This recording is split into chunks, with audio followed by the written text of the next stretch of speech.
बिस्मिल्लाहिर्रहमानिर्रहीम। यो प्रोग्राम जो मेजबान फिदा ऐं ख़ास करे पूरी बिरादरी, जोगी बिरादरी, मला बिरादरी, जेके भी मेहमान आयल आहिनि स्टेज ते या पंडाल में, सभिनी खे मुंहिंजो अस्सलाम वालेकुम। भेट इहो तव्हांजो जोश, जज़्बो, हिम्मत ॾिसी करे मूंखे ॾाढी ॻाल्हि वणी आहे कि तव्हां वाकई माना मर्द मुजाहिद आहियो, पीर साईं पागरे जा हुर आहियो ऐं यज़ीदी टोले खां सफ़ा पासीरा ख़िलाफ़ आहियो, असां सां गॾु आहियो, जीडीए सां गॾु आहियो। इहो वक़्तु इलेक्शन जो आहे, कैंपेन हले रही आहे। 8 फरवरी ते तव्हां महिरबानी करे पंहिंजे दोस्तनि, यारनि, ॿारनि खे टाइम सां जेको आहे पोलिंग पुॼाइजो। जेके दोस्त मिसाल कराची आहिनि या नारे वारे पासे नौकरियुनि में आहिनि, गैस कंपनियुनि में या के ॿिए धंधे सां आहिनि, सभिनी खे मोटायो ख़ैर सां टाइम सां, ताकी असां लाइ हिकु वोट बि क़ीमती आहे।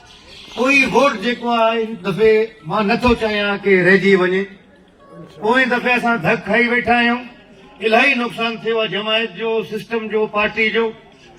मां हिन तक ते आयो ई हिन जे करे आहियां कि जेको ये विखड़ियल किस्सो हुयो, हर को पासे जो हुयो, हिक ॿिए खां सॼी टीम खे मां मुतहद कयो आहे, गॾु कयो आहे।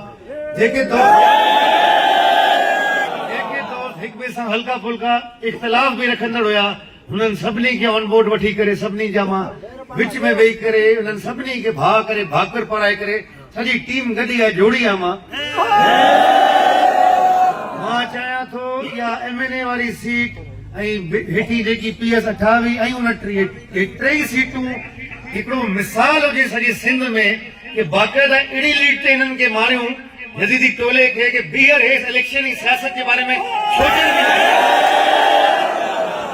तव्हां दोस्तनि जे साथ जी ज़रूरत आहे।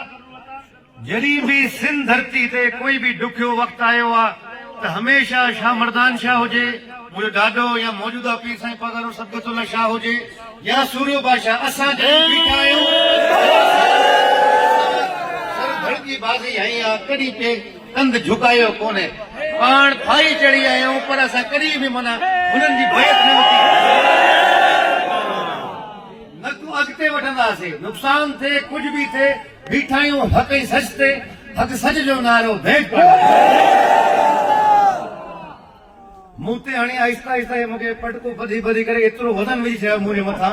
हाणे मूंखे लॻे थो ऐं काफ़िलो तयारु करणो पवंदो, जहाद लाइ निकिरणो पवंदो।